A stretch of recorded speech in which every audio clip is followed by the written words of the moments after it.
Imagine a garden that waters itself, a garden that feeds itself, a garden that gets better with time, not worse. This is a self-watering, self-feeding garden. Now imagine that this garden has existed for thousands of years, perfected by African communities long before modern agriculture ever claimed to have the answers. This is not a futuristic invention. This is not a Silicon Valley startup pitch. This is ancient knowledge buried not by time, but by arrogance. Two systems, the Keyhole garden and Olla irrigation, save up to 70% of water while increasing crop yields. Africa perfected self-sustaining gardens for millennia, while the rest of the world was busy inventing so-called modern solutions that consume more, waste more, and cost more. The colonial mindset looked at these circular gardens and called them primitive. Science now calls them revolutionary. And the rest of us are only just beginning to remember what was never truly forgotten. Let us start in Lesotho, a small mountainous kingdom in southern Africa. In the 1990s, the AIDS epidemic was devastating communities. Families were collapsing, parents were dying, grandmothers were raising orphans. Many of the people left behind were too weak, too sick, or too old to tend a traditional garden. They could not bend. They could not walk long distances to fetch water. They could not afford fertilizer. So the CSAFE organization, working with local communities, developed something extraordinary. They called it the Keyhole garden. Picture a circular raised bed, 6 to 8 feet in diameter, built from stones and whatever local materials were available. It rises to waist height, so no one has to bend down. Cut into the circle is a narrow, wedge-shaped notch, like the keyhole of a door, allowing a person to walk right up to the center. At that center sits a composting basket made from wire or woven sticks. That basket is the heart of the entire system. Here's how it works. You toss your kitchen scraps into the center basket, vegetable peels, eggshells, tea leaves, anything organic. You pour your gray water in there too, the water left over from washing dishes or clothes. As these materials decompose, nutrients seep outward through the soil in every direction. When you water the basket, that moisture carries nutrients radially, feeding the plants arranged in concentric circles around it. The circular shape is not decorative. It is engineering. It ensures even distribution of both water and nutrients to every plant in the bed. The roots of those plants, in turn, grow inward toward the nutrient-rich center, creating a living web of interconnected growth beneath the surface. The stone walls trap moisture inside, and the composting system generates heat that extends the growing season. The result is a garden that uses 50 to 80% less water than a conventional garden plot. Over 20,000 Keyhole gardens have been built across Africa. 90% of them are still functioning years later, many with no outside support or maintenance. Think about that number, 90% still working. Compare that to the lifespan of modern irrigation infrastructure, which rusts, breaks, and requires constant, expensive repair. These gardens were designed for the most vulnerable people in the most challenging conditions, and they endure. They do not just survive, they thrive.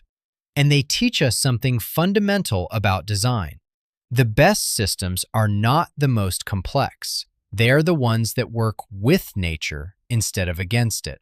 Now travel north and west to Senegal, where the Sahara Desert is advancing southward, swallowing farmland and displacing communities. Here, circular gardens are being deployed on a massive scale as part of the Great Green Wall, one of the most ambitious environmental projects on Earth. The Senegalese call them Tolu Cure gardens, and each one holds up to 1,500 trees, creating microforests in what was once barren desert. Inside these circular enclosures, communities are growing papaya, mango, moringa, sage, and dozens of drought-resistant crops. Hundreds of these gardens are transforming dead land into living ecosystems. They are not just producing food, they are fighting desertification, rebuilding soil, and restoring hope to communities that were watching their world turn to dust. The circle, once again, proves to be the most resilient shape in nature.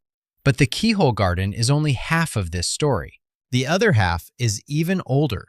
It is called Olla irrigation, and it has been quietly watering crops for over 4,000 years. An olla is simply an unglazed terracotta pot buried in the soil with its neck protruding above the surface. You fill it with water, and that water seeps slowly through the porous clay walls directly into the surrounding soil. The plants nearby sense this moisture and send their roots toward it. When the soil around the olla is saturated, the water stops seeping. When the plants drink and the soil dries, the water begins to flow again. It is a self-regulating system. The plant pulls water as it needs it through a principle called soil moisture tension.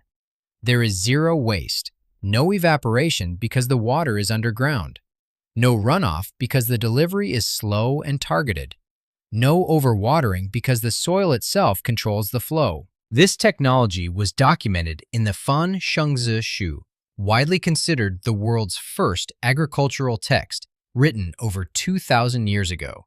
It was used extensively across North Africa and China. It required no pumps, no pipes, no electricity, and no engineering degree, just clay, water, and an understanding of how soil and plants communicate. The science behind ollas is staggering. A study conducted in Kenya measured water savings of 97.1% for maize and 97.8% for tomatoes compared to conventional irrigation.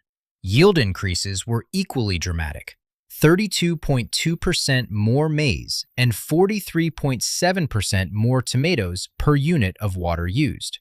In India, researchers found that melons produced 25 tons per hectare using only 2 centimeters of water delivered through ollas. Conventional flood irrigation required 26 centimeters of water to produce just 33 tons per hectare. The Olla system used a fraction of the water and nearly matched the output. And there are additional benefits that rarely get mentioned. Because the surface soil stays dry, weed growth drops by as much as 85%. That means less labor, less competition for nutrients, and healthier crops. The roots grow deep and strong as they seek the buried water source, making plants more resilient to drought and wind. There is no plant stress from inconsistent watering, no shock from dry spells followed by flooding. The Olla provides steady, patient, reliable moisture exactly where and when the plant needs it. And every one of these pots can be made from local clay by village potters using skills passed down through generations. So what happened? How did we forget all of this? The answer is colonial disruption and industrial ambition. When modern irrigation was introduced across Africa and Asia, ancient knowledge was not studied or integrated. It was dismissed. Drip irrigation, invented in 1959, was celebrated as cutting-edge technology. It is effective, but it requires manufactured tubing, filters, pressure regulators, and often electricity. It is a product, something that can be sold, distributed, and controlled. Olla irrigation and keyhole gardens cannot be commodified in the same way. You cannot patent a clay pot. You cannot sell a subscription to a composting basket. And so these systems were pushed aside, not because they failed, but because they could not generate profit. The push for industrial agriculture buried traditional knowledge under layers of marketing and modernization. Generations of farmers were taught that their ancestors' methods were outdated, that progress meant buying inputs from corporations. The knowledge did not disappear entirely, but the transmission was disrupted. Elders who knew how to build these systems passed away without teaching the next generation, because the next generation had been told there was nothing worth learning. This is why these systems matter beyond their practical benefits. They represent a philosophy of design that modern sustainability movements are only now rediscovering. Permaculture, the darling of the contemporary environmental movement, is built on principles that African communities practiced for centuries. Circular design that mimics natural ecosystems. Waste becoming resource through integrated composting. Minimal input for maximum output. accessibility for people of all physical abilities. These are not new ideas repackaged in trendy language. They are old ideas that were stolen, forgotten, and are now being sold back to the communities that created them. The climate case for these systems is equally compelling.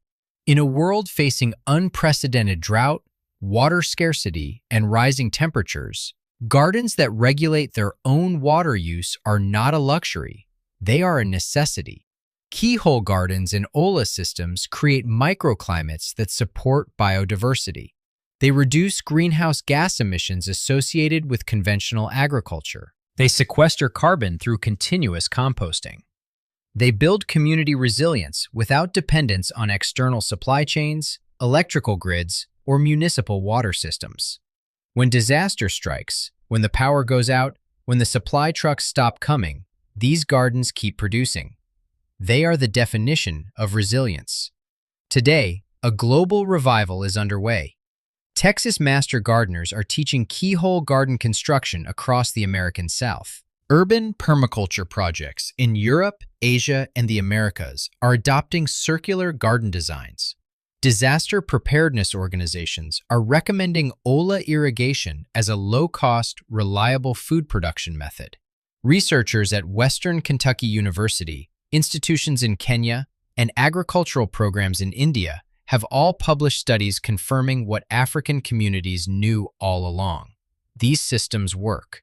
They work better than what replaced them, and they work for everyone. But let us be precise about what we call this movement. It is not a discovery, it is a remembrance. Africa did not just survive harsh climates. African communities thrived in them using circular systems that modern engineers are still trying to match. The most efficient irrigation method in the world is not modern. It is 4,000 years old. Circular gardens are not a trendy permaculture experiment.